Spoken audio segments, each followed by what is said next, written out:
খুবই সুন্দর হোটেলে। এখানে মিষ্টির আর কি রয়েছে, মিষ্টির আর কি। এটা হচ্ছে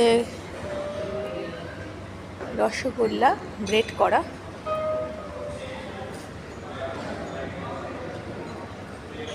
ব্রেড করা রসগোল্লা।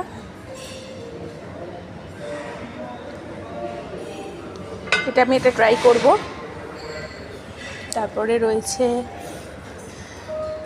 ছানার পায়েস, ফ্রুট আছে ভ্যারাইটিস।